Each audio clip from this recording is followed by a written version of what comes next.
त्याच वेळेला हे कामगार काळे कामगार कायदे आपण फेकून दिले असते कचऱ्याच्या टोपलीमध्ये.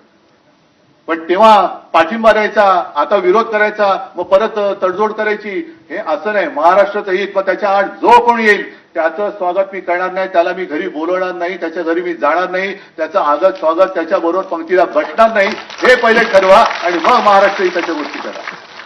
बाकी आमच्यातली भांडणं मी आज सांगतो, जी काय भांडणं माझ्याकडनं नव्हतीच कोणाशी, मिटून टाकली. चला, पण पहिले हे ठरवा महाराष्ट्राचं हित.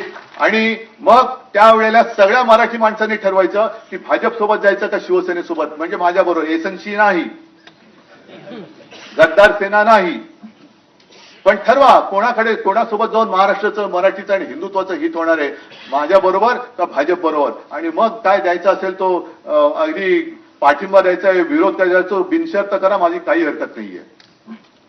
महाराष्ट्राचं हित ही एकच शर्त आहे माझी.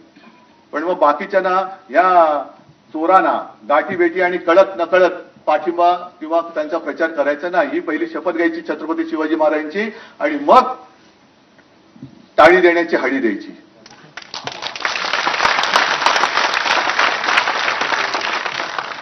आज संपूर्ण जे काही मी तुम्हाला सांगत होतो की महाराष्ट्राची संस्कृती मारली जाते आहे ना. मी अनेकदा सांगतोय, परत सांगणार, ही रामाची भक्ती आम्हाला भाजपने नाही शिकवायची. मी गेल्या वर्षी 23 जानेवारीला जेव्हा नाशिकला कार्यक्रम झाला तेव्हा काळाराम मंदिरात गेलो होतो आणि नंतरच्या सभेत मी सांगितलं होतं की आम्हाला भाजपा मुक्त राम पाहिजे. कारण नाही तर तेच होतंय, रामाला भेटताना तुम्ही कशाला बडवणसारखे मरे पाहिजे भाजपवाले. आम्ही आणि राम आमचं आहे ते बघून आमचं नातं आहेच, तुम्ही कोण सांगणार आहे आम्हाला.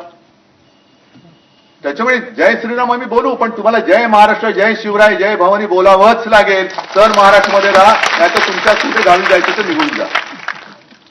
आम्ही इकडे मुंबईमध्ये, महाराष्ट्रामध्ये सगळे भाषिक गुण्यागोविंदाने नांदतोय.